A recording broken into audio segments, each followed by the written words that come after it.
ठीक है, आज हम लोग चर्चा करेंगे लोकतंत्र में सत्ता की साझेदारी। ठीक ना, यानी कि सिविक्स पर चर्चा कर रहे हैं। ठीक है, नागरिक शास्त्र। ठीक ना, पहला चैप्टर आप लोगों का लोकतंत्र में सत्ता की साझेदारी। ठीक है, जिसके अंतर्गत क्वेश्चन नंबर 1, हर सामाजिक विभिन्नता सामाजिक विभाजन का रूप नहीं लेती है। ठीक है, क्वेश्चन कहता है कि हर सामाजिक विभिन्नता सामाजिक विभाजन का रूप नहीं लेती है और कैसे नहीं लेती है, इसको स्पष्ट कर लेना। ठीक है, तो सामाजिक विभिन्नता, तो सब विभिन्नता का मतलब है समाज में कई तरह के लोग रहते हैं। ठीक है ना, अमीर है, गरीब है, छोटी जातियां है, बड़ी जातियां है। ठीक है, बड़े लोग हैं, छोटे लोग इत्यादि की तुलना करते हैं। तो ये समाज में लोग जो है विभिन्न प्रकार के हैं। ठीक ना, इसलिए कहा कि सामाजिक विभिन्नता यानी कि समाज में अलग अलग प्रकार के लोग रहते हैं। कोई बहुत अमीर है, कोई बहुत गरीब है। ठीक ना, कोई और जातियों के आधार पर भी सामाजिक विभिन्नता है। तो हर सामाजिक विभिन्नता सामाजिक विभाजन का रूप नहीं लेती है, समाज बांटने का रूप नहीं लेता है। और कैसे नहीं लेता है, इस चीज़ को स्पष्ट करना है। तो समाज के अलग अलग समुदायों का विचार अलग अलग हो सकता है। ठीक ना, जैसे दो समुदाय है, मान लीजिए एक तरफ वैश्य है, एक तरफ क्षत्रिय है, तो ये अलग अलग हो गया वर्ण व्यवस्था के अनुसार। या देहाती में देख लीजिए, ये यादव जी है, ये साव जी है। ठीक ना, दोनों लोग का जो है कहता है समुदाय का विचार अलग हो सकता है, विचार तालमेल नहीं खाएगा। ठीक ना, इसलिए कहता है कि अलग अलग समुदाय का विचार अलग हो सकता है, परंतु उनका हित समान होता है। सब चाहता है हमारा बेटा इंजीनियर बने, साहू जी चाहते हैं ना बने, वो भी चाहते हैं। यादव जी चाहते हैं ना बने, यादव जी चाहते हैं हमारो बेटा दूधे बेचे, चाहते हैं? नहीं चाहते। वो भी चाहते हैं कि मेरा बेटा भी इंजीनियर बनेगा। यानी कि समाज के लोगों का विचार अलग हो सकता है, आपका विचार उससे नहीं मिलेगा, उसका विचार उससे नहीं मिलेगा, लेकिन समाज के लोग के सभी का हित समान होता है। हित अलग नहीं होता है, हित क्या होता है, समाने होता है। ठीक ना, उसमें आप लेकिन परंतु नहीं कह सकते। इसलिए कहता है कि समाज के अलग अलग समुदाय का विचार अलग अलग हो सकता है, परंतु उनका हित क्या है, समान होता है। ठीक ना, समान हित के लिए ही समाज में अलग अलग समुदाय होने के बाद भी समाज में अलग अलग समुदाय पाई जाती है। जैसे देख लीजिए, एक तेली का समुदाय होगा, एक बनिया का समुदाय होगा, एक मुस्लिम का समुदाय है, कुम्हार का समुदाय है। ठीक है, यादव जी का है, और छोटे मोटे और जो है अति पिछड़ी जातियाँ, लोहार, हजाम इत्यादि। तो कह रहा है कि समान हित के लिए तो सब लोग एक ही जगह रहता है। कहा कि सब लोग का हित समान होता है, और समान हित के लिए समाज में अलग अलग समुदाय होने के बाद भी उनमें एकता के भाव देखने को मिलता है। सब आपस में मिलजुल करके रहते हैं। ठीक ना, उसके सुख दुख में वो जाता है, उसके सुख दुख में वो जाता है। जाति के आधार पर नहीं ना होता है कि कमजोर जाति है इसके यहाँ नहीं जाना है, सभी एक दूसरे में जाते हैं। ठीक है, जैसे मुंबई के मराठियों के हिंसा के शिकार हुए लोगों की जातियां अलग अलग थी। मुंबई में जब एक बार युद्ध लड़ाई हुआ था, हिंसात्मक लड़ाई, तो वहाँ के लोग ऐसे नहीं कि मुंबई में केवल एक ही जातियाँ है, मुंबई में केवल एक ही जातियाँ निवास करती है। ठीक है ऐसी बात नहीं है। तो जब हिंसात्मक लड़ाई जब हुआ, ठीक है, तो मराठियों के हिंसा के लिए जब हुआ था तो जातियाँ अलग अलग थी, परंतु उनका क्षेत्र एक था। क्षेत्र क्या था, एक था। वहाँ के लोगों का हित जो है समान था। वे सभी अपने अपने व्यवसाय व पेशा में लगे हुए, यानी कि लगा हुआ था। ठीक है, सभी जो है अपने अपने व्यवसाय और पेशा में क्या है, लगा हुआ था। यानी कि भिन्न जातियां होने के बावजूद भी वे लोग आपस में मिलजुल करके सभी काज करते हैं। ठीक ना, क्वेश्चन कहा कि हर सामाजिक विभिन्नता सामाजिक विभाजन का रूप नहीं लेती है, कैसे? तो समाज के लोगों का विचार अलग हो सकता है, लेकिन समाज के लोगों का हित अलग नहीं हो सकता है। ठीक है, सब चाहेगा कि बबुआ हमार डीएम होइए, सीएम होइए, पीएम होइए, न कहता है, हैं? गाना ना ऐसा बुझा था बबुआ ई तो जीएम हो ये नाना रे दीदिया वहू से ऊपर ई तो सीएम हो ये नाना वहू से ऊपर पीएम हो ये के ना चाहता है कि बबुआ हमारे सबसे ऊपर जाए। तो समाज के लोगों का हित क्या है, समान होता है।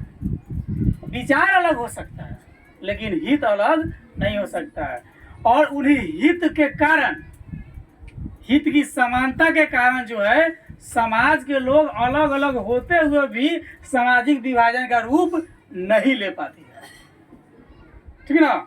अपने हित की पूर्ति के लिए जो है लोग विभिन्न प्रकार के होते हैं फिर भी विभाजन का रूप नहीं लेते। ठीक है।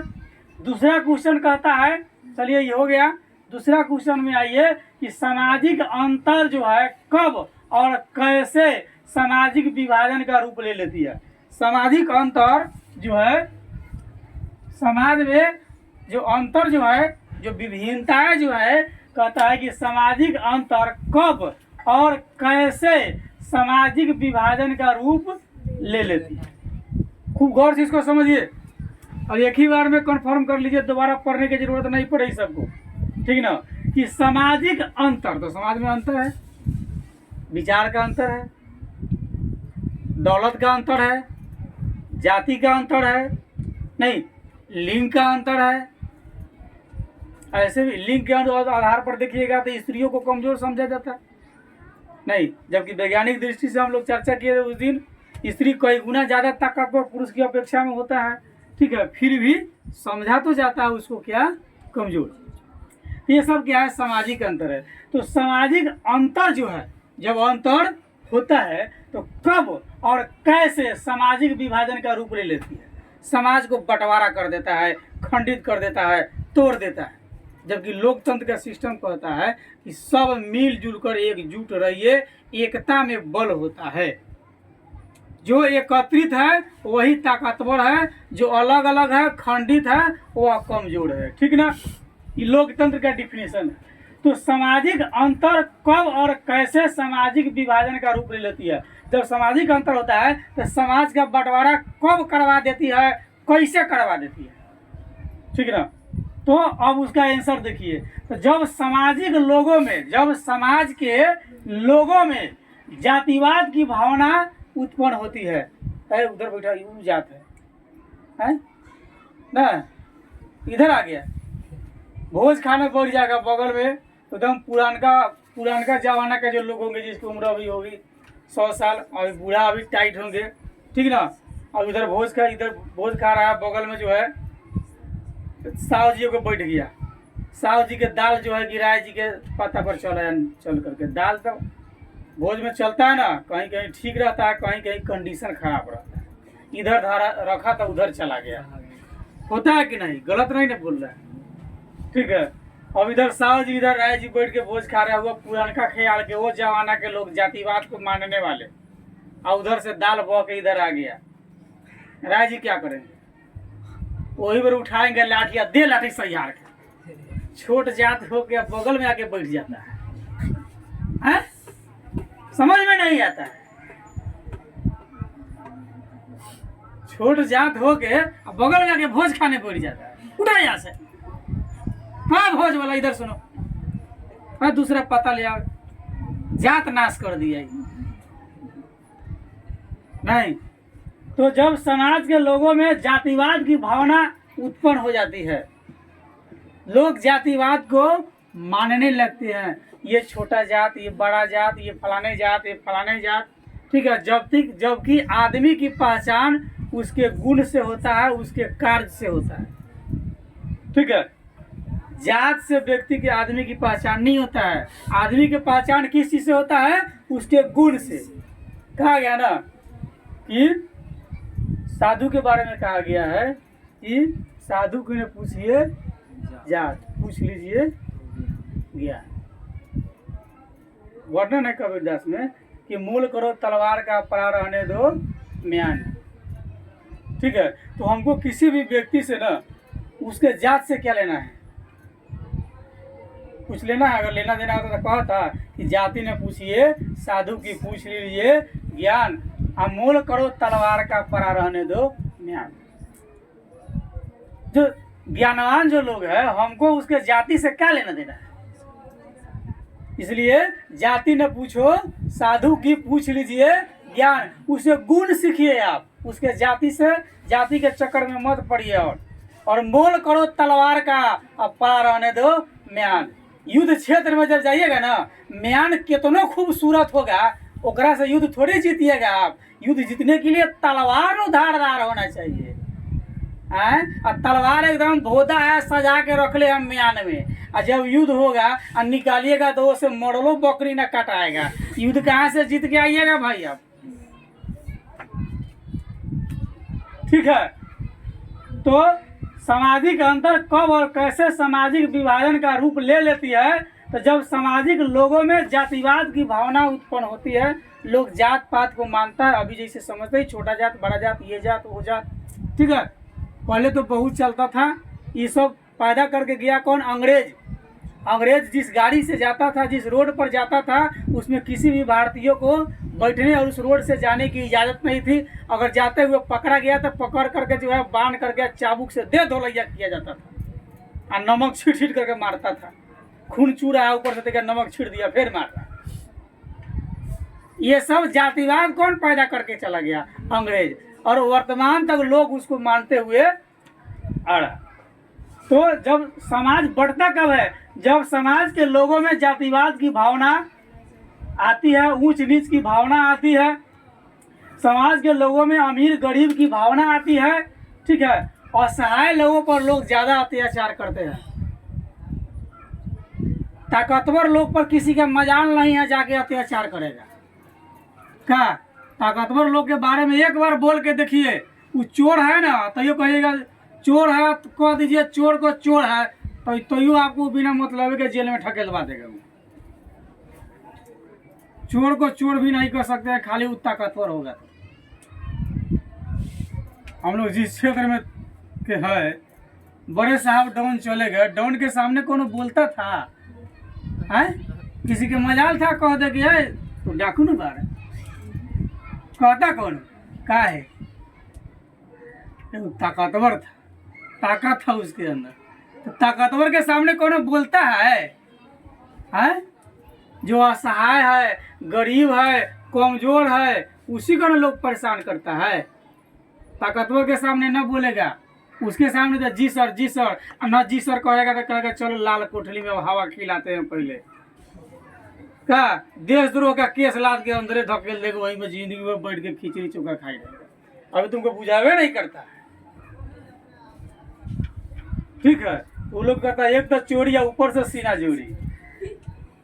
तो जब समाज के लोगों में जातिवाद की भावना उत्पन्न होती है, ऊंच नीच की भावना उत्पन्न होती है, अमीर गरीब की भावना उत्पन्न होती है, और समाज के कुछ लोग असहाय लोगों को सताना शुरू कर देते हैं, इत्यादि जब विचार लोगों के अंदर जब आती है, तब सामाजिक विभाजन जो है जन्म लेता है, तब समाज बढ़ता है। जब आप किसी को ज्यादा परेशान करेंगे तो वह आपसे दूर चला जाएगा, वो आपसे अलग हो जाएगा, वो आपके साथ नहीं रहेगा। रामायण कांड में आप देखिए, विभीषण लंका दरबार क्यों छोड़ दिया? जब उसको सताया गया, जब उसको परेशान किया गया, जब उसकी मान मर्यादा की अवहेलना की गई, तो कहा कि हम यहाँ नहीं रहेंगे, वहां से चल दिया कहाँ? राम जी के साथ है। और रावण के मौत का कारण विभीषण अगर न बताते कि रावण की प्राण कहाँ है, तो राम जी मारते मारते पूरा पसीने पसीने हो जाते, जल्दी मौत नहीं होता। इधर से काटते थे, इधर से हा परेशान हो गए थे। ठीक है, तो सामाजिक अंतर कब और कैसे सामाजिक विभाजन का रूप ले लेती है, याद करने की जरूरत नहीं है। जब समाज के लोगों के अंदर ये दिमाग में आता है जात पात की बात, ऊंच नीच की बात, ठीक है, अमीर गरीब की बात, असहाय कमजोर को सताने की बात जब लोगों के अंदर आती है, तब जो है समाज में जो है विभाजन जन्म लेता है, समाज बढ़ता है, अलग अलग होता है, खंडित होता है। जब ये सारी बातें आती है, तब जब तक नहीं आएगा तब तक नहीं होगा। ठीक है, इन्हीं अंतरों के कारण क्या है, समाज विभाजन होता है, टुकड़ा टुकड़ा में बढ़ता है। इसमें चाहिए कि जो लोग समझदार हैं, वो लोग अपने से कमजोर आदमी को कभी कमजोर न समझे, उसको ज्यादा इज्जत दीजिए आप। जो ज़्यादा कमज़ोर है, आप मानते हैं कि मैं ताकतवर हूँ, तो अपने से कमज़ोर आदमी को इतना इज्जत दीजिए उसको एहसास नहीं हो कि हम कमज़ोर हैं, तब वह कभी खंडित नहीं होगा, तब वह आपसे कहियो दूर नहीं जाएगा। ठीक है। और जानबूझ के किसी को परेशान कर रहे हैं, असहाय है, गरीब है, कमज़ोर है, आप परेशान कर रहे हैं, तब तो फिर आप समाज की बांटने की बात करते हैं, आप लोकतंत्र के विरोध में बात करते हैं, आप लोकतंत्र के पक्ष में बात नहीं करते हैं। लोकतंत्र कहता है सबका साथ सबका विकास, कोई बड़ा छोटा नहीं। ठीक है। ये तो राक्षस प्रवृत्ति के लोग कहती थी बड़का के खाऊ कि छोटका के खाऊ कि बुढ़वे के चटनी बनाऊ रे। क्या अगला क्वेश्चन हम लोग का, सामाजिक विभाजन की राजनीति के फलस्वरूप ही लोकतंत्र के व्यवहार में परिवर्तन होता है।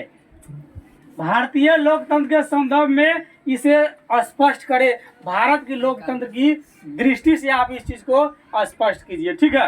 यानी सामाजिक विभाजनों की, जो सामाजिक बढ़ता है, ठीक ना, अलग अलग खंडित जो होता है, तो विभाजनों की राजनीति के फलस्वरूप, जो विभाजित समाज है, राजनीति के फलस्वरूप ही लोकतंत्र के व्यवहार में परिवर्तन होता है।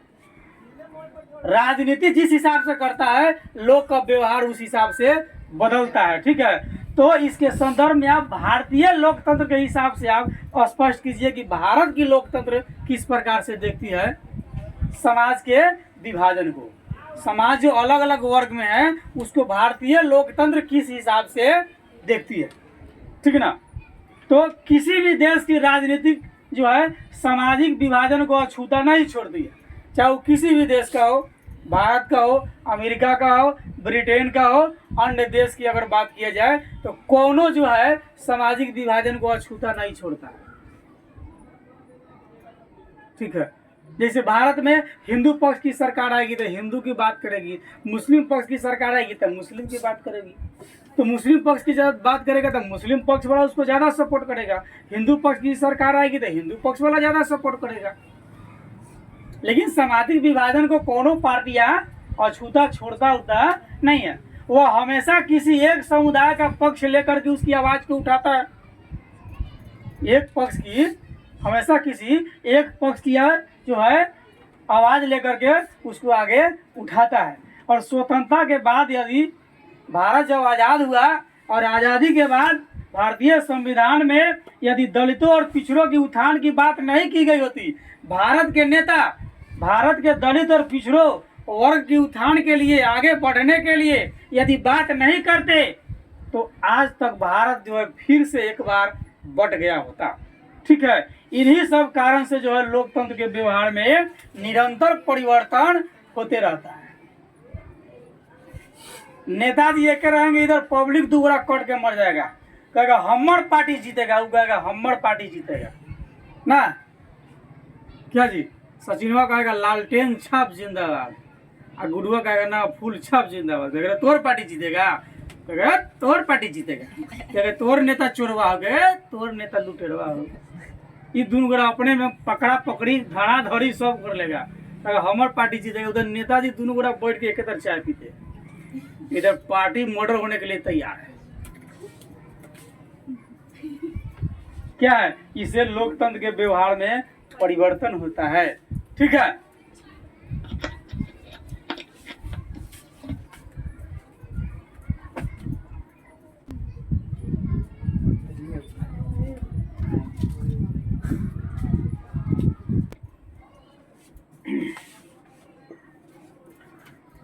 अगला क्वेश्चन हम लोगों का 70 के दशक में आधुनिक दशक के बीच, 70 के दशक और आधुनिक दशक, ठीक ना, 1970 और आधुनिक, ठीक ना, अभी जो हम लोग जी रहे हैं कब 2023 ना। ठीक है। तो 19 कहता है कि 70 के दशक मतलब 19 के 70 की बात हो रही है। ठीक है। तो 70 के दशक में और आधुनिक दशक के बीच भारतीय लोकतंत्र का सफर का संक्षिप्त वर्णन कीजिए, या सफर न लिखते तो सामाजिक न्याय के संदर्भ में जो है संक्षिप्त वर्णन कीजिए। यानी कि 70 के दशक में भारत की राजनीति की स्थिति किस प्रकार थी, ठीक है, और उसके बाद में भारत की राजनीति में क्या परिवर्तन हुआ। और परिवर्तन तो खैर निरंतर होते रहता है, नहीं, और परिवर्तन जो होता है ना उसी को ना विकास कहा जाता है। विकास का दूसरा नाम है परिवर्तन ना, बदल जाना, क्या उसी के नाम में विकास है। बदल गए तो विकास हो गया।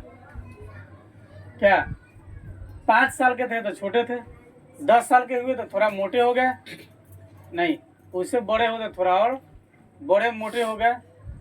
क्या 25-30 साल तक फर्स्ट पुश रहिएगा, 40 साल के बाद छोटे हो जाइएगा। तो 70 के दशक में वह आधुनिक दशक के बीच भारतीय लोकतंत्र का सफर जो है किस प्रकार था, हम आज उस पर चर्चा करेंगे। यानी सफर का संक्षिप्त जो है वर्णन करेंगे हम लोग, ठीक है। 1970 के दशक से पहले भारतीय राजनीति पर स्वर्ण जाति का दबदबा था, ठीक है ना। स्वर्ण जाति में आपको बड़ी बड़ी जातियां जैसे राजपूत, भूमियार, ठीक है ना, ब्राह्मण, कायस्थ, ठीक है, जो वर्तमान में भी अमीर है। आखिर वो लोग वर्तमान में अमीर कैसे है, उसका सिस्टम समझिए। कैसे है, ऐसे है, ठीक है। 1970 के दशक से पूर्व भारतीय राजनीति पर स्वर्ण जाति यानी बड़ी बड़ी जातियां का दबदबा था। 70 से पहले छोटी मोटी जातियां का कोई दबदबा नहीं था। पहले तो छोट जात दरवाजे पर चप्पल फेर के नहीं जा सकता है। बड़ी जाति के, बड़ी जाति के दूरा पर अगर चटाई बिछाया हुआ है आप उस पर बैठ नहीं सकते हैं। बड़ी जाति के चौकी पर आप नहीं बैठ सकते हैं। बड़ी जाति के शरीर में सट जाते तो मार के आपका पहले मार के ना मुंह पुआ कर देता, एकदम गोलगप्पा नहीं फुला देता दोनों गोला से, ठीक ना। और कहता छी छी छी छी छी छी छी, हटा हटा हटा, कहाँ से देह में सट गया। और वही बेर जाके स्नान करता, कहे छुआ गए, क्या हुआ, छुआ गए छुआ गए। तोबा तोबा तोबा तोबा। पहले 70 से पहले की स्थिति थी, समझे कि नहीं। हम लोग जिस क्षेत्र में जी रहे हैं, हालांकि वर्णन नहीं करना चाहिए, लेकिन 70 से पहले की जो स्थिति थी बताते हैं। अपने क्षेत्र की, पूरे भारत के तो अलग छोड़िए, अपने क्षेत्र में जो छोटी जो जाति है उसका मजाल नहीं सुबह सुबह वो रोड पकड़ के आ जाएगा। अपने क्षेत्र में जादव का दबदबा है, अन्य जाति का दबदबा नहीं है, ठीक है। इससे आगे चल रही है तो बड़ी जातियां भी है, तो अन्य कास्ट का मजाल नहीं कि सुबह सुबह आ जाए। अगर सुबह आ गया, ठीक ना, तो उसको पहले पकड़ा और दे झप्पड़ सही हार के, दे झप्पड़ सही हार के, ठीक ना। कुत्ता कमीना नालायक सुबह सुबह ले आकर के मुंह का दर्शन करवा दिया, दिन भर यात्रा खराब रहेगा हमारा। वो सब डर के मारे सुबह सुबह निकलता नहीं था,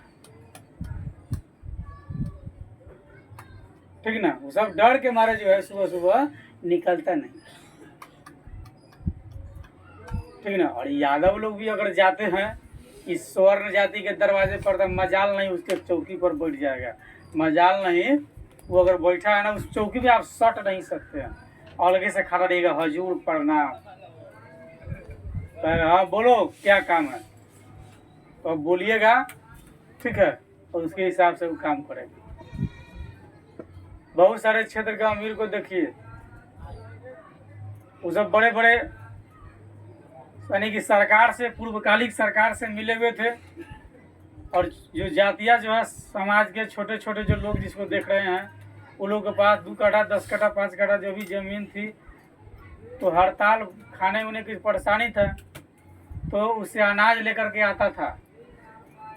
और अनाज के बदले में फिर दियागा कहाँ से, तो बदले में फिर उसका ज़मीन जो है इसी का ज़मीन वो लिखवा लेता था। धीरे धीरे लिखवाते लिखवाते आज बहुत उस के पास हो गया।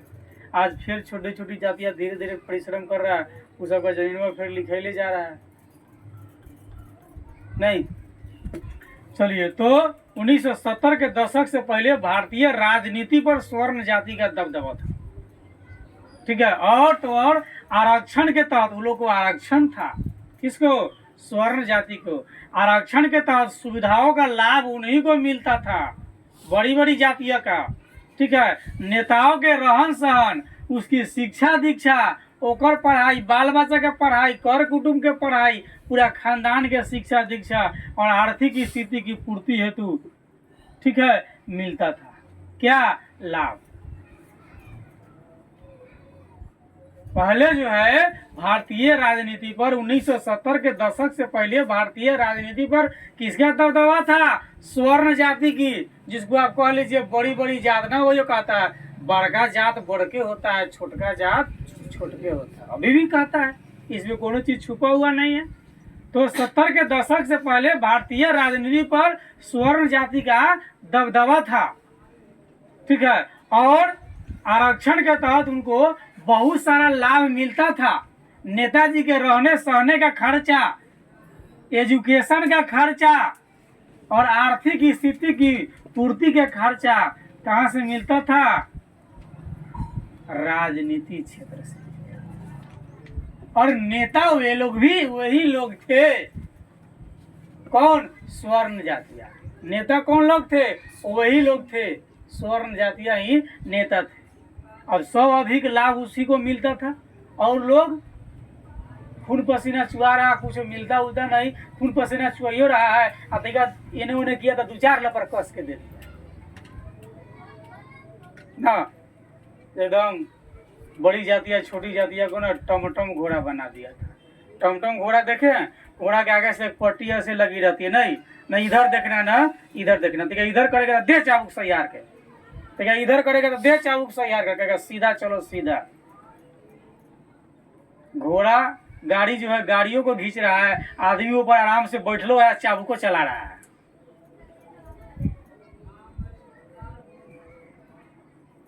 ठीक है, वही स्थिति थी, छोटी जातियां हिल नहीं पाती थी। तो ऐसा जब होने लगा तो इस प्रक्रिया के तहत स्वर्ण जातियां अधिक अमीर हो गए, ज्यादा पैसा वाला हो गया। स्वर्ण जातियां अमीर कैसे हो गए, 1970 के दशक से पहले भारत की राजनीति पर उसी का दबदबा था, उसी का बोलबाला था। ठीक है, और आरक्षण था उनको, और उसके तहत जो है उनको रहने सहने की खर्चा, शिक्षा दीक्षा की खर्चा और आर्थिक स्थिति, जब आर्थिक स्थिति की पूर्ति हो जा रहा था, बच कति गया, आर्थिक स्थिति की पूर्ति हेतु लाभ उसको मिलता था। तो इस तरह से स्वर्ण जातियां अमीर हो गई। जान गए स्वर्ण जाति अमीर कैसे हो गए, मेहनत करके, अब पसीना चुरा के,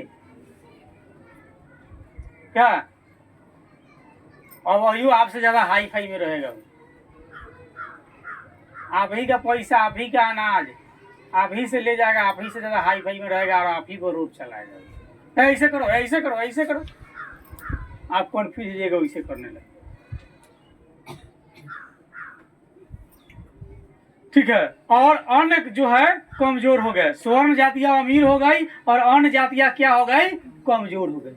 ठीक है, इस प्रकार समाज में अलग अलग वर्ग बन गया, अमीर वर्ग, गरीब वर्ग, छोटे वर्ग, बड़े वर्ग, यानी समाज के वर्गों के विभाजन की जो बात है भारतीय राजनीति ने किया है।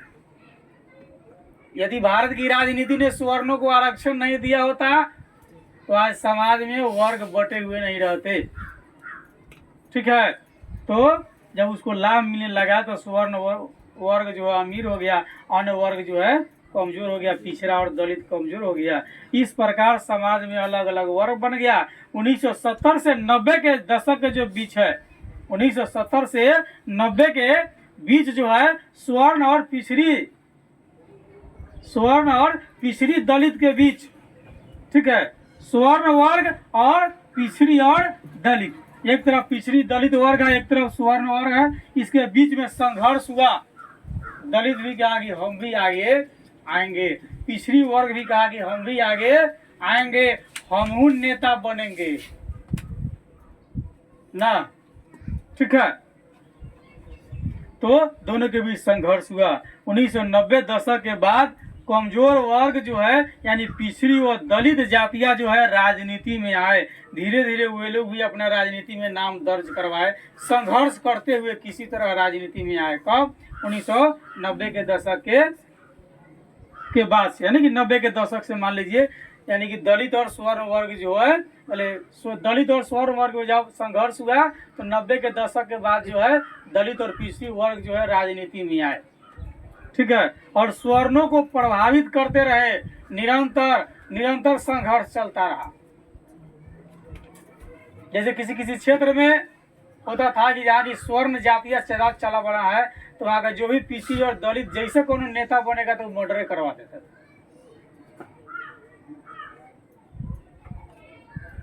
अपने क्षेत्र में भी वैसा ही स्थिति तो बहुत दिन तक था। जितनी छोटे समुदाय के लोग लीडर बनता था मर्डर हो जाता था। आखिर कौन करवा देता भाई? किसको दुश्मनी है? ठीक है, आधुनिक दशक में राजनीति जो है अब कमजोर वर्ग के पक्ष में है। अब की राजनीति जो है कमजोर वर्ग के पक्ष में चल रहा है, क्योंकि अभी की राजनीति जो है सबका साथ सबका विकास, किसी एक वर्ग के संबंध में बात नहीं है कि अब स्वर्ण वर्ग को ज्यादा स्वर्ण वर्ग ही नेता बन सकते नहीं भाई। आप अब कोई भी बन सकता है, जिसको क्षमता है वो बन जाए। फिर भी कुछ ना कुछ तो पहले वाला गुण है, वो अलग की बात है। अगला क्वेश्चन हम लोगों का, सामाजिक विभाजनों की राजनीति का परिणाम किन किन चीजों पर निर्भर करता है? सामाजिक जो विभाजन होता है, ठीक ना, तो राजनीति का परिणाम, क्या राजनीति के परिणाम से समाज का विभाजन होता है? और यदि होता है तो किन किन चीजों पर निर्भर करता है? तो कौन कौन से चीजें हैं, कौन कौन से कारक है जिसके तहत समाज बढ़ता है? खंड में होता है, टुकड़ा में होता है। ठीक है, समाज एक दिन में तो बट नहीं जाएगा, बहुत बड़ा साजिश चलता है उसको बांटने के लिए। तो आखिर कौन सी साजिश है जिसके तहत समाज बढ़ जाता है? वही कहता है कि सामाजिक विभाजनों की राजनीति का परिणाम जो है किन किन चीजों पर निर्भर करता है? पहला है लोगों में अपनी पहचान के प्रति दृढ़ता की भावना, यानी कि ना कहता है जे बारी से हम ही बारी, हमको नहीं पहचानता है, हम हमारी पहुंच नीचे से ऊपर तक है, क्या नहीं कहता है। यानी जो आदमी समझता है कि हम सर्वस्व है, जो हूं सो केवल मैं ही हूं, मेरे सामने किसी का कुछ चलने उलने वाला नहीं है। कोई बात करता तो कहता है चुपचाप रहो, अभी तुमको पता नहीं है, 2 मिनट में अंदर करवा देंगे, अभी फोन करें पुलिस को, हम अभी करें, अभी कभी चला जाएगा अंदर। यानी कहने का मतलब सेल्फ को ना आईपीएस अधिकारी समझता है, पूरा जिंदगी भर आईपीएस के एग्जाम देगा तो पास नहीं करेगा, लेकिन पावरफुल समझता है। ठीक है, तो अगर कोई आदमी खुद को सर्वश्रेष्ठ समझता है, अपने आप को ज्यादा पावरफुल समझता है कि जो हूं मैं ही हूं, ठीक है, वही है यदि किसी समुदाय के लोग स्वयं को श्रेष्ठ मानते हैं, ज्यादा बड़ा मानते हैं, प्रतिष्ठित अधिक समझते हैं खुद को, ठीक है, जिसको अपनी भोजपुरी भाषा में कहा बंतु लेट बा, अगर ऐसे विचार के लोग हैं तो वैसे विचार के लोग का जो है अन्य समुदाय के साथ तालमेल नहीं बैठता है। अन्य समुदाय के लोग उसके साथ तालमेल बैठेगा? नहीं बैठेगा। कहीं तो कहता है जे बारी से हम ही बड़ी, ऐसा होता ही नहीं होता। और दूसरे सोच के लोग हैं, यानी कि इस तरह के जो सोच वाले लोग हैं, इनके कारण समाज का विभाजन होता है। सामाजिक विभाजन के कारण इन्हीं लोग जैसे के विचार से सामाजिक विभाजन होता है। दूसरी सोच के ठीक इसके उल्टा देख लीजिए, यदि कोई समुदाय सभी जाति धर्म ऊंच नीच आदि को त्याग करके और सभी समुदाय को श्रेष्ठ समझता है, ठीक ना, पता ना बउओ ठीक, चचो ठीक, बबो ठीक, माइयो ठीक, दादियो ठीक ना, बहनियों ठीक, सबको ठीक समझता है, सब अच्छी है, हम भी अच्छे हैं। तो इस तरह के विचारधारा जिसके अंदर होती है, ठीक है, वह यानी कि सभी को श्रेष्ठ समझता है, अनेकता में एकता की बात करता है, तो उस तरह के विचार से सामाजिक विभाजन नहीं होगा। और जो खुद समझता मैं ही हूँ, नहीं पहचानता है, ऐसे विचारधारा के लोगों से सामाजिक विभाजन होता है, और इससे समाज के लोगों में आपस में बनती नहीं है, हमेशा टकराव होते रहता है। ठीक है, अगला पॉइंट है राजनीतिक दलों की भूमिका। इससे भी समाज में बंटवारा होता है, समाज में विभाजन होता है, राजनीतिक दल भी करवाता है। वो कैसे करवाता है? देखिए, समाज के सभी वर्गों का विकास करना राजनीतिक दल का कार्य है। राजनीतिक दल चाहे कोई भी हो, उसको वोट दिया है या नहीं दिया है, लेकिन विकास करना, सभी का विकास करना उस राजनीतिक दल का क्या है? दायित्व है। सबका विकास करेगा। एक गोरा का विकास काहे करिएगा भाई? आप सबका विकास कीजिएगा। आप वोट दिया ओकरो नेताजी है, न दिया ओकरो नेताजी है। आपको तो भाई सबका साथ, सबका विकास की जो है मंत्र लेके चलना पड़ेगा। यदि कोई राजनीतिक पार्टी एक दल या समुदाय के हित की बात करता है, एक समुदाय या दल के हित के लिए कार्य करता है, तो इससे भी समाज में असर पड़ेगा और समाज में विभाजन की प्रक्रिया जन्म लेगी। अगर वो जात के नेता था तो वही से ना विकास किया, अब इस जात के नेता इधर से खड़ा होगा, कहेगा अपनी बार हम मुखिया बनेंगे ना, अब वो कहेगा अपनी बार हम मुखिया बनेंगे, और राजनीति भाज देगा तोरे पर्दार में, जात पर्दार में क्यों खड़ा कर देगा, कहेगा तू खड़ा हो, हम तोरा सपोर्ट करेंगे। आधा वोट बा तो वो काट ली, आधा वोट बा तो ही काट ली, वो बेचारा अकेले फिर जीत जाएगा, फिर मुखिया जी जिंदाबाद। आप में एकता नहीं है। जिसमें एकता है उसको कौन हरा सकता है? जिसमें एकता है उसको कौन पराजित कर सकता है? क्या एक क्रिमिनल का झुंड कितना आदमी का होता है? 10 आदमी का। लेकिन 10 आदमी पूरा जिला पर, पूरा राज्य पर भारी पड़ता है। क्यों? कि पूरे जिला भर में कहीं ऐसा नहीं है कि 10 आदमी का जवाब 20 आदमी खड़ा होकर दे सकता है। ऐसा आपको कहीं नहीं मिलेगा, क्योंकि 10 आदमी एकत्रित है और 10 आदमी एक आदमी के इशारा पर चलता है, और 10 गो आदमी केवल जो है पूरा जिला को और पूरा राज्य को चुनौती दे देता है अकेले। 10 का समूह, और समाज तो हजारों के समूह में है, लाखों की समूह में है। अगर समाज एकत्रित होगा तो राजनीतिक पार्टी तो एकदम टेकुआ नहीं सीधा हो जाएगा, जैसे कहेगा वैसे ही हिलेगा राजनीतिक पार्टी। लेकिन समाज में क्या है? विखंडित कर देता है।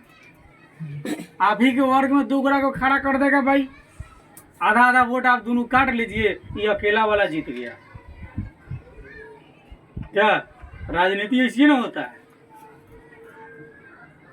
समाज में मान लीजिए 2 गो वर्ग है, ठीक है, इसे तो स्पेसो कम है, 2 गो वर्ग है मान लीजिए, इधर लिख दे, इधर इसको मिटा देना है।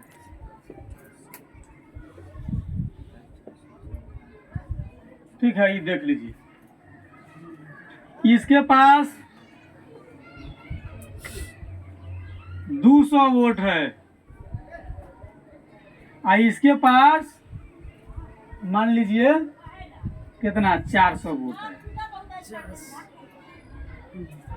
एकदम इसमें क्या कर देगा? 400 नहीं, इसको जो दे मान लीजिए ना 600, ये करना राजनीति लीजिए अपना पंचायत। ठीक है, एक तरफ 600, एक तरफ 200। प्रतिनिधि जब बनेगा तो 200 वाला 600 वाला नहीं बनेगा। लेकिन लोकतंत्र कहता है जिसकी ज्यादा बहुमत होगी उसकी सरकार बनेगी। इसका तो बहुमत है नहीं, इसका सरकार कैसे बनेगा? ये लोग अंग्रेज से नीति पढ़ के आया है। डिवाइड एंड रूल, फूट डालो और शासन करो, आपस में तोड़ो और शासन करो। कैसे? ये 600 है ना, ये सब को बांट देगा, 600 में उ 4 गो दोस्त बनाएगा। कहेगा हितो अपनी बार हमर प्रतिष्ठा तोरे हाथ में बा। का अपनी बार इलेक्शन में तू खड़ा हो, हम तोरा के सपोर्ट करब। हम बन गेली तैयो तूहे समझिया, तू बन गेला तो तैयो समझ। हम समझम कि हम ही बाड़िया, तू बन गेला तो समझ गया कि हम ही बाड़ी। कहेगा हाँ तो हाँ ठीक है, क्योंकि गधा को गधा बनाना ज्यादा परेशानी की बात थोड़ी है, हैं? गधा अगर खड़ा है, एक हाथ के रस्सी लेके जाइए और नीचे से झूठों को उसके पैर में ऐसे ऐसे घुमा दीजिए, रस्सिया चुरा के पॉकेट में धर लीजिए, उलंग से चलाइए, आंधी पत्थर तूफान आ जाएगा, गधा का मजाल नहीं है, वहां से हिल जाएगा। वो समझ रहा है कि हमारा गोड़वा बानल है, वो हिलवे नहीं करेगा वहां से जब तक तो कोई जा करके संकेतिक नहीं देगा कि ये चलो। नीचे से झूठों के हिलाएगा डुलाएगा नहीं, हाथ नहीं कि खुल गया तो वही रंग खड़ा रहेगा। तो गधा को गधा बनाना कहाँ परेशानी है भाई, समझदार को गधा बनाइएगा तब तो आए। क्या करेगा, ये दल के लोग जो है मिलजुल करके इधर में 4 गो दल खड़ा कर दिया तो 600 है, बराबरों मिलेगा तो 150 गो, बराबरों मिलेगा तो 150 गो, ठीक ना। तो ये जीतेगा कौन, कम वाला कि ज्यादा वाला? ज्यादा वोट वाला जीत रहा है कि कम वाला? कम वाला कैसे जीत गया? हाँ, एकरा में एकता था, ये सब एकता में नहीं था। तो 600 पर 200 भारी पड़ गया, 600 पर 200 भारी पड़ा कि ना पड़ा? ये लोग कहिया समझेगा, कब समझोगे? आए गाना सुने हैं, तुम तो ठहरे परदेसी, क्या साथ क्या निभाओगे? सनातनी जितना लोग है ये सब क्या है, हिंदू समुदाय में ये सब मूर्ख है, कह करे मूर्खे कहेगा, कायला कह रहे हैं। बात को समझो, ये में मालूम है कोनो के वोट आएगा 80 गो, कोनो के 50 गो, कोनो के 20 गो और कोनो के 180 गो। 180 वाला कहेगा तरीका से गड़बड़ा गए, उन्हें बड़ी बार जीत के रही ना। फिर अगला बार खड़ा हो जाएगा, देखेगा ये एकरा तो 180 को आगे रह ना, फिर एकरा तेरे को दूसरा के खड़ा कर ना। ये राजनीति होता है, ये छोटकी राजनीति की बात कर रहे हैं, बड़की वही सही होता है। जो राजनीति का गणित पढ़ लिया वही सिकंदर बनेगा, ठीक है। अगला पॉइंट और हम लिखेंगे, बस इसको अथी कर लीजिए।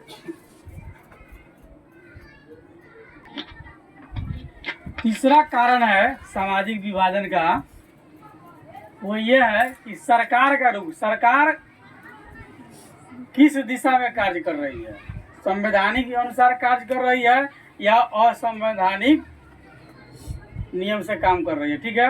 अगर संवैधानिक नियम से काम कर रही है तो फिर समाज नहीं बटेगा। अगर असंवैधानिक तरीके से यदि कार्य करता है तो समाज स्वाभाविक बटेगा। हो सकता है कि बटने वाली जो समाज ज़्यादा आक्रोश होकर के सरकार की तख्ता पलट भी कर सकता है, नहीं सरकार खत्म भी कर सकता है। जैसे एक अकेला जयप्रकाश नारायण ने जब क्रांति किया तो सरकार का जो है कुर्सी हिल गया, यानी कि सरकार गिर ही गई, ठीक है। चलिए, तो सरकार के रुख में विस्तृत इसका चर्चा देखें तो किसी समुदाय की मांग पर सरकार कैसी प्रतिक्रिया करती है, यह ध्यान देने की बात है। सरकार की प्रतिक्रिया किस दिशा में जा रही है, सोचने की बात। कहता है कि यदि अधिक ध्यान देने की योग अगर बात अगर करता है, ठीक है, यह अगर अधिक ध्यान देने की बात करता है तो यदि किसी अल्पसंख्यक समुदाय को संवैधानिक नियमानुसार, या किसी अल्पसंख्यक नहीं, किसी भी समुदाय को यदि संविधान के नियम अनुसार पूरी ईमानदारी और निष्ठा से, ठीक है, मांगे गए समुदाय को आवश्यकता अनुसार पूर्ति करता है या देता है, ठीक है, संविधान के अनुसार, तो ठीक है। यदि सरकार मांगे गए समुदाय को जो लाभ पहुंचाता है या देता है वह यदि संवैधानिक नहीं है तो फिर सामाजिक विभाजन पक्का होगा, और संवैधानिक तरीके से देगा तो सामाजिक विभाजन नहीं होगा, सभी लोग सरकार के पक्ष में रहेंगे। लेकिन सरकार मांगी गई समुदाय को केवल असंवैधानिक तरीका से यदि लाभ पहुंचाने लगे उसकी आवश्यकता को, ठीक है, तो क्या हो जाएगा, कार्य गलत हो जाएगा और समाज का विभाजन निश्चित है, क्योंकि समाज के विभाजन में सरकार के भी बहुत अहम रोल है। बंटवारे में सरकार भी अहम रोल अदा करती है, ठीक ना। तो किसी भी खंडित होने वाली प्रक्रिया, समाज चाहे कोई भी छोटा समुदाय खंडित होता है चाहे बड़ा खंडित होता है, उसमें केवल एक ही आदमी का दोष देना उचित नहीं है। केवल सरकार दोषी नहीं है, केवल जनता दोषी नहीं है, यानी कि समूचा दोषी है, ठीक है। सरकार का भी दोष है। सरकार अगर चाहे तो वह भी जो है सामाजिक विभाजन नहीं कर सकता है। पब्लिक की दोष हो गई कि लोग में आपस में हम की बीमारी है, केवल जो उस मैं, ये पब्लिक का दोष है। राजनीतिक दल की भूमिका, राजनीतिक दल हो सकता है किसी विशेष समुदाय से हो, वह, ठीक ना, मतलब कि एमपी अगर बन जाता है, मेंबर ऑफ पार्लियामेंट के, चाहे एमएलए बन जाता है, और बनने के बाद केवल अपने समुदाय के हित की बात करता है, उससे भी सामाजिक विभाजन होगा, उससे भी सामाजिक विभाजन निश्चित रूप से होगा। उसके बाद राजनीति, सरकार का रुख, सरकार यदि चाहेगी तो सामाजिक विभाजन नहीं हो सकता है, क्योंकि जो भी होगा समाज के सभी वर्गों को बांट करके देगा, छोटे वर्ग बड़े वर्ग सभी को समान अधिकार देगा, समान लाभ पहुंचाएगा, तो फिर सामाजिक विभाजन नहीं होगा। जो सरकार जाति देकर के कार्य करती है, समुदाय देकर के कार्य करती है, अमीरी गरीबी देख करके यदि कार्य करती है, अगर इस प्रकार से कार्य करती है कोई सरकार, तो फिर उसका सरकार नहीं चलेगा, सरकार चलना संभव नहीं है, ठीक है। इसलिए सामाजिक विभाजन की और राजनीति का परिणाम किन किन चीज पर निर्भर करता है, तो 3 चीज पर निर्भर करता है। एक व्यक्ति की हम की बीमारी पर, दूसरा राजनीतिक दल पर, और तीसरा सरकार की रुख पर निर्भर करता है, ठीक है। चलिए अगला क्वेश्चन हम लोगों का, भावी समाज में लोकतंत्र की जिम्मेवारी और उद्देश्य पर एक संक्षिप्त टिप्पणी। हेलो, ठीक है। भावी समाज, नया समाज जो बन रहा है, नई पीढ़ी जो आ रही है, नया पीढ़ी जो है ना भावी समाज है, ठीक है। क्या है? भावी समाज है, ठीक। हेलो,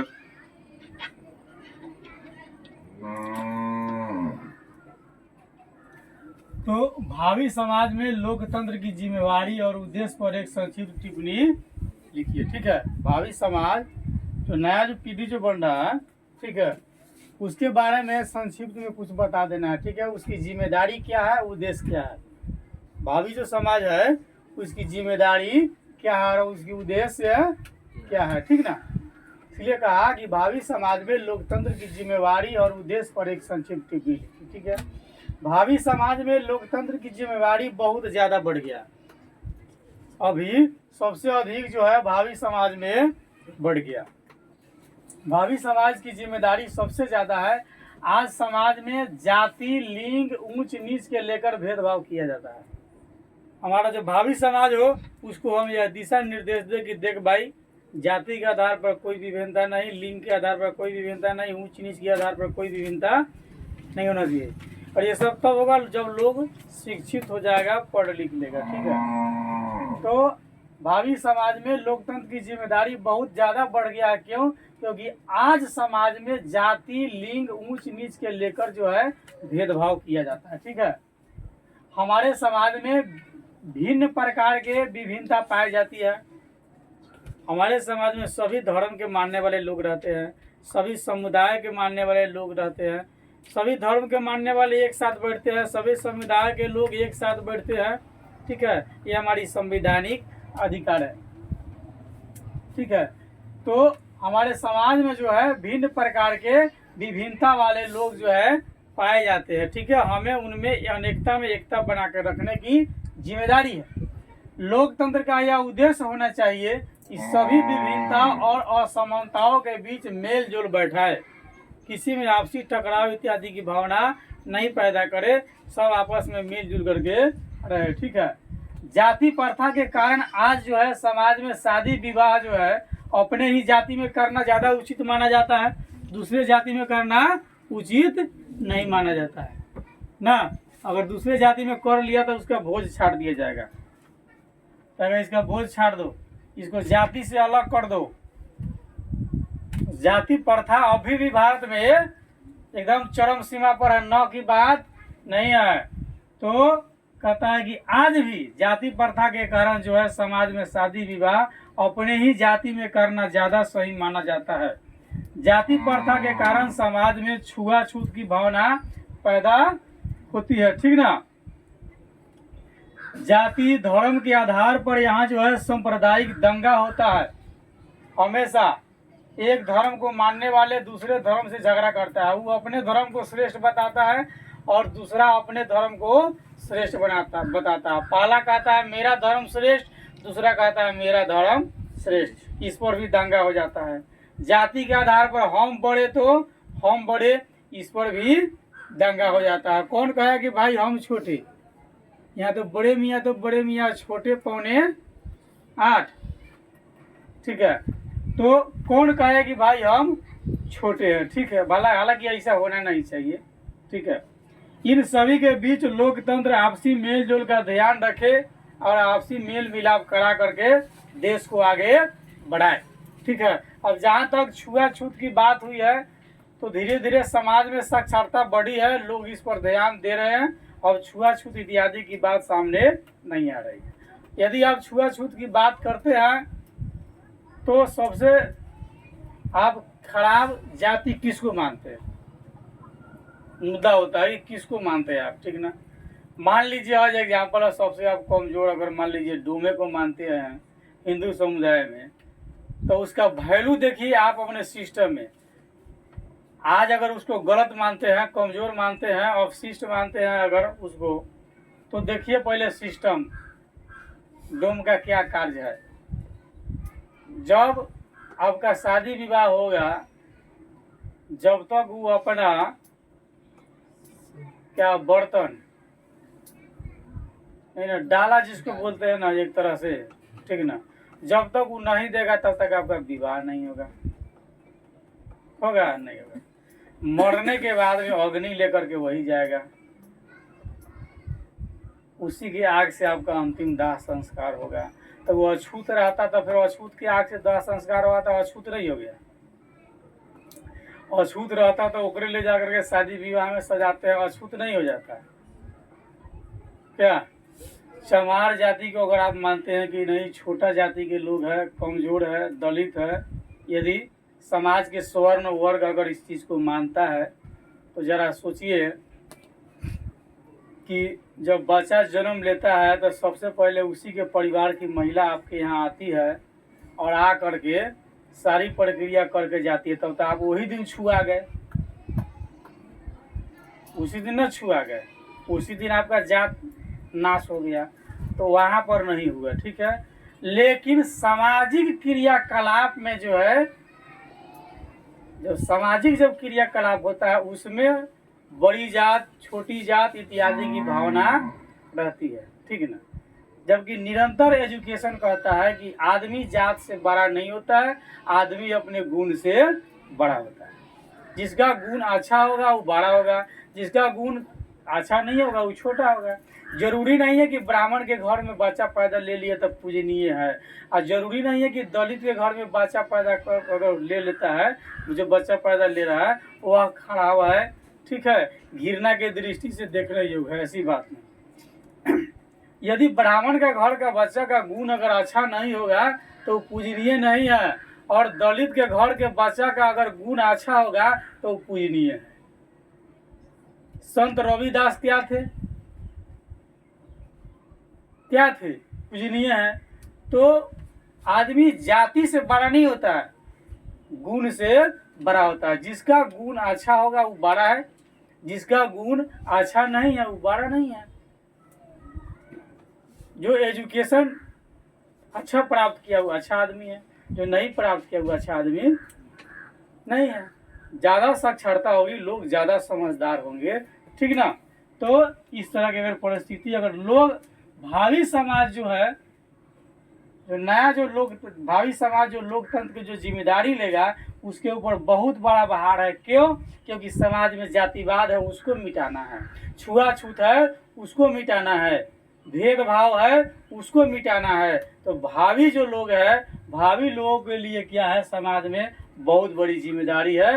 भावी का मतलब जो नए पीढ़ी के जो बच्चे जो आ रहे हैं उस पर ज़्यादा जिम्मेदारी है कि वो अपने स्तर में, जब वो अपने में आवे तो जात पात इत्यादि की भावना को खत्म करे, समाज में उत्तम आदमी उसी को माने जो अच्छा आदमी है, जो गुणवान है।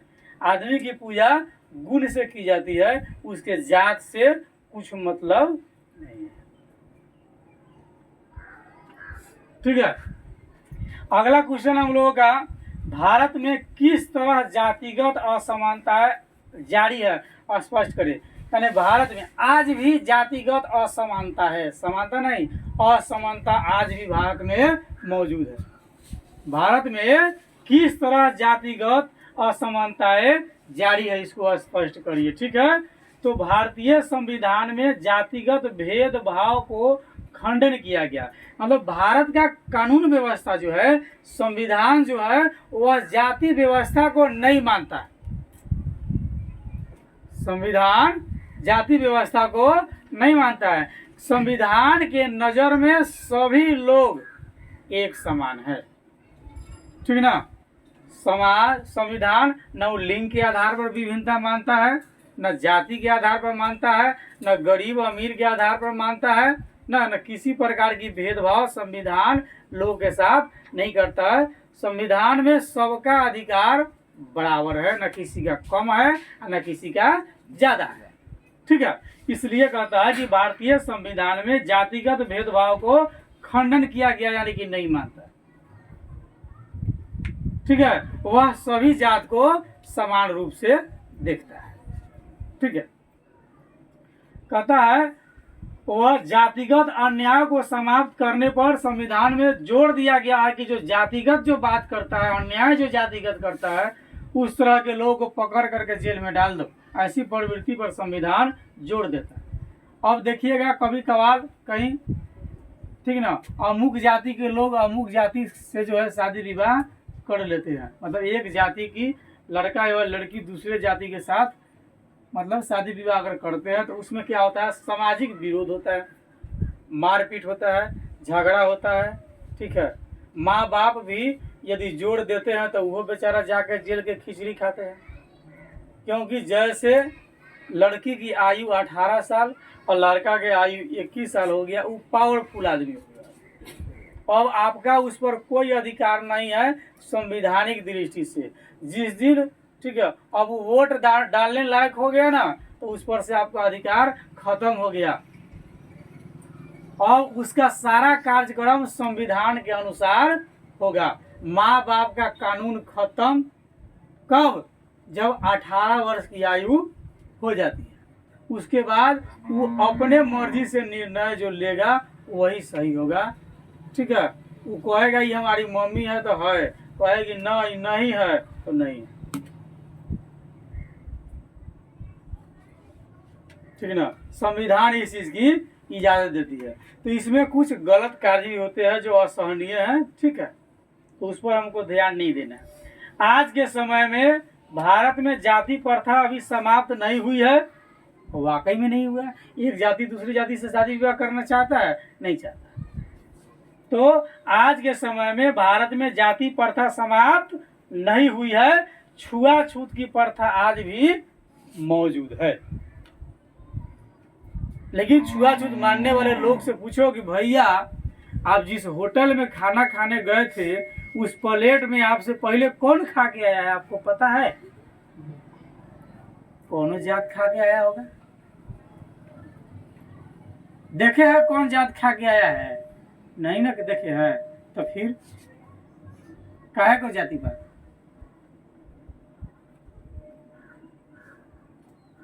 उसमें ऊंच जाति के खा के आया है कि नीच जाति के खा के आया है? होटल वाला पूछेगा भैया तो नीच जाति के बारे में न खिएबो, पूछेगा वो? नहीं पूछेगा। वो संवैधानिक दृष्टि से कार्य करेगा। यदि पूछेगा तो उसी के ऊपर सबसे पहले FIR हो जाएगा। फर्स्ट इंफॉर्मेशन रिस्पॉन्सिबिलिटी उसी की हो जाएगी संविधान की तरफ से। बताओ कैसे, क्यों पूछ दिया? ठीक है, तो हमारी संविधान जो है जातिगत भेदभाव को खंडन करती है, जातिगत अन्याय को समाप्त करने पर जोर देती है। फिर भी आज के समय में भारत में जाति प्रथा समाप्त नहीं हुई है, छुआछूत की प्रथा आज भी मौजूद है। आज भी एक जाति के लोग दूसरे जाति में शादी विवाह नहीं करते हैं, न एक साथ बैठ करके भोजन करते हैं, न अन्य मेल मिलाप जो है एक साथ करते हैं अन्य जातियां मिलकर के। ठीक है, पूर्व में जिन जाति को शिक्षा से वंचित रखा गया वे आज भी पिछड़े हुए हैं। आज भी जाति की हैसियत से भिन्नता लोगों में दिखाई देती है। इसलिए कहा जा सकता है कि आज भी भारत में जातिगत असमानता मौजूद है। और सबसे ज्यादा अगर असमानता मौजूद अगर कहिएगा तो आपके हिंदू समुदाय में है। इसमें कई को दो मत की राय नहीं है। मुस्लिम समुदाय में जाइए, कौनो मुस्लिम है उसमें भी बहुत सारी मुस्लिम होती है ना, पठान और कौन कौन शेख बहुत सारा होता है। लेकिन जब ईद का रोजा तोड़ना होगा तो सभी एक साथ बैठ करके रोजा तोड़ेगा। आपके हिंदू में है? नहीं है। तो जो संगठित नहीं है वही कमजोर है। और इतिहास गवाह है कि कमजोर आदमी कभी जीता नहीं है, वह निरंतर हारेगा, उसकी पराजय तय है। जो मजबूत होगा तो लोकतंत्र में जो एकता में है वह मजबूत है, जो अनेकता में है वह कमजोर है। लोकतंत्र में जो एकता में है वह मजबूत है और जो खंडित है वह कमजोर है। जो खंडित है क्या है? वह कमजोर है। तो हिंदू समुदाय क्या है? खंड खंड में बटल है। ये स्वर्ण जाति, ये ठाकुर, ये मल्हार, ये ठीक ना, ये लुहार, ये फलाने, ये चिलाने, मतलब ये बहुत सारी समुदाय में बटल है। और यही लोग में ज्यादा विभिन्नता पाया जाता है। जबकि मुस्लिम समुदाय में देखिए बहुत एकता देखने को मिलता है उन लोगों में। ठीक है, तब ना एक मुस्लिम अकेला बोलता है कि 10 मिनट के लिए तुम अपना फोर्स हटा लो, पूरा हिंदुस्तान को हम अकेले सलट लेंगे, बिना पावड़े के बोल देता है। एकता है तब ना बोलता है। उदाहरण दिए कि एक क्रिमिनल 10 के झुंड में रहता है, पूरा जिला के हिला के चला जाता है। क्यों? 10 का संगठन बड़ी तगड़ा है। जो संगठित है मजबूत है, जो खंडित है वह कमजोर है। हिंदू में देखिए समान परिवार में आपस में नहीं पट रहा है तो कमजोर होइबे करेगा, न होने की बातें नहीं। और ऐसा अधिकतम जहाँ जहाँ आज साक्षरता कम है ज्यादा देखने को मिलता है। जैसे आप टूटे कमजोर हो गए, टूटने के बाद में आप ताकत में नहीं रहिएगा। ठीक है, इसलिए संगठित रहिए, एकत्रित रहिए, स्ट्रांग रहिए, ये भारतीय संविधान आपको इजाजत देती है। समाज में किसी को हीन दृष्टि से नहीं देखिए, छोटे से छोटे लोग को अधिक से अधिक इज्जत दीजिए, ठीक ना। अब मुख से कभी अब शब्द का उच्चारण नहीं कीजिए जिससे किसी को तकलीफ हो। इसलिए निरंतर मीठी वाणी बोलिए, मन का आपा खोए, औरों को शीतल करे, आपहु शीतल हो।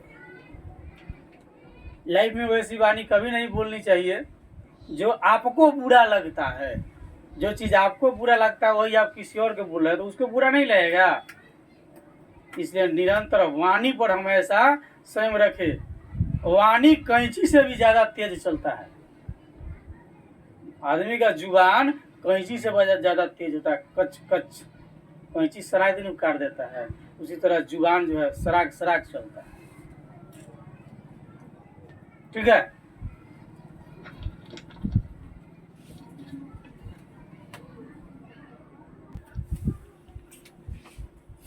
चलो रवि, चलिए अगला हम लोग क्वेश्चन है, क्यों सिर्फ जाति के आधार पर भारत में चुनावी नतीजे तय नहीं हो सकते हैं? इसके दो कारण बता देंगे, ठीक है। मान लीजिए यदि बिहार में यादवों की संख्या ज्यादा है तो खाली यादव को अगर टिकट दे देंगे तो जीत के आएगा कि नहीं आएगा? आ जाएगा। यहाँ आपसी में राजनीति फिट हो जाएगा तब जीतेगा? नहीं जीतेगा। और राजनीति बहुत बड़ा गणित है, राजनीति का गणित टॉप का गणित होता है, ठीक है। कहा कि क्यों सिर्फ जाति के आधार पर भारत में चुनावी नतीजे तय नहीं हो सकते हैं? इसके दो कारण बता दीजिए कि जाति के आधार पर इलेक्शन हम नहीं जीत सकते। दो कारण बता देना, ठीक है। तो चुनाव में जातिगत भावनाओं का प्रभाव जो है अवश्य रहता है। जात के आधार पर वोट मिलता है। जैसे बिहार में लालू जी किसी को खड़ा कर देंगे तो उस पार्टी जीत जाएगा जाति के आधार पर, ठीक है। तो चुनाव में जातिगत भावनाओं का प्रभाव अवश्य पड़ता है, परंतु सिर्फ जाति के आधार पर भारत में चुनाव के नतीजे तय नहीं हो सकते। जाति का असर पड़ता है, ये वास्तविकता है, इसमें दो मत नहीं है कि चुनाव में जाति का असर नहीं होता है। लेकिन केवल जाति के आधार पर चुनाव का नतीजा, चुनाव जीतने की जो प्रक्रिया है, यह तय नहीं किया जा सकता है। अब क्यों नहीं किया जा सकता है? इसके दो कारण है। पहला कारण कि देश के किसी भी संसदीय चुनाव क्षेत्र में जो है किसी एक जाति के लोगों का बहुमत नहीं है, यानी सभी जातियां मिली जुली है, कोनो ज्यादा है कोनो कम है, ठीक है ना। तो कहता है कि देश के किसी भी संसदीय चुनाव क्षेत्र में जो है आपको जो है एक जाति के लोग का बहुमत है ये नहीं है, तो फिर कैसे होगा? दूसरी बात, इसलिए प्रत्येक पार्टी को जो है और उम्मीदवार को चुनाव जीतने के लिए एक जाति तथा एक समुदाय के लोगों का सपोर्ट चाहिए, सब जाति को चाहिए। अब जो वो जात होगा तो वो जात आकर के खड़ा हो जाएगा। एगो पार्टी एगो क्षेत्र में एक ना टिकट देगा, ठीक है। तो सभी राजनीतिक पार्टियों को सभी जाति का सपोर्ट चाहिए, चाहे जैसे मान लीजिए वर्तमान बीजेपी का है, चाहे आरजेडी को हो बिहार में, चाहे जेडीयू का हो, ठीक है ना।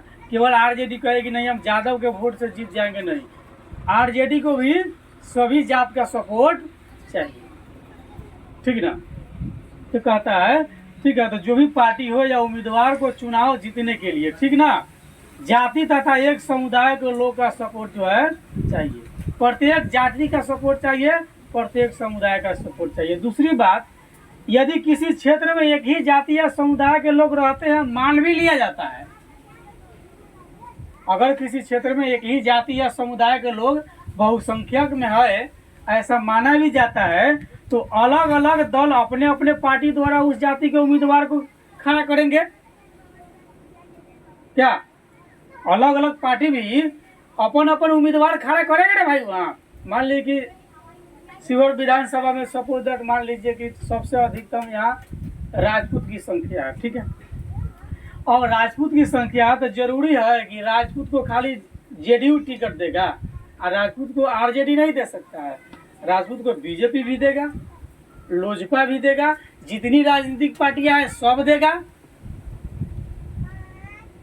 तो बहुल क्षेत्र वाला अल्पसंख्यक हो जाएगा, बट जाएगा नहीं।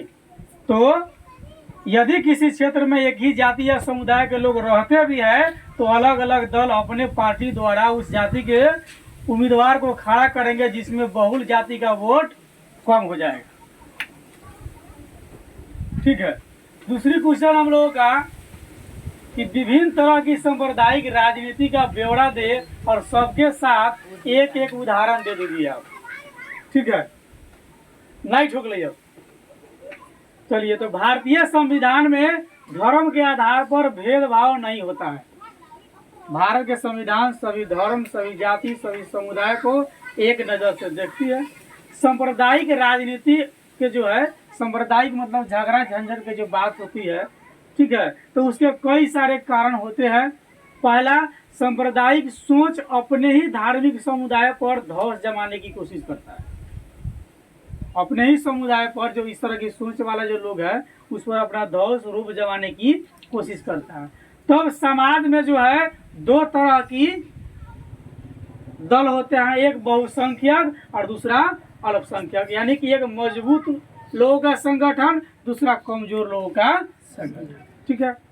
जब धौंस जमाता है तो अल्पसंख्यक जो लोग हैं, जो कमजोर है, वह राजनीति पर जो है वो अपने यानी कि अलग राजनीति पर विश्वास करती है। अगर किसी क्षेत्र में आरजेडी की सरकार है तो भाई उस जेडीयू पर विश्वास करेंगे। ठीक है। दूसरा, हम अपने दैनिक जीवन में हमेशा सांप्रदायिक राजनीति को प्रत्यक्ष रूप से देखते हैं। अधिकतम धार्मिक भावना इसमें शामिल रहता है। तीसरी, सांप्रदायिकता की सबसे भयानक रूप हिंसा और मारपीट माना जाता है। मारपीट, मारकाट व धर्म के नाम पर शोषण है, जो कि देश के बंटवारे के समय और आज़ादी के बाद तक दिख रहा है कि धर्म के नाम पर लोग जो है शोषण कर रहे हैं एक दूसरे को। ठीक है। इसी के साथ आपका क्वेश्चन इंड होता है। इस चैप्टर में 3 गो क्वेश्चन और बच गया आपको पढ़ने के लिए, जो अगले दिन करा दी जाएगी। आज संजोग की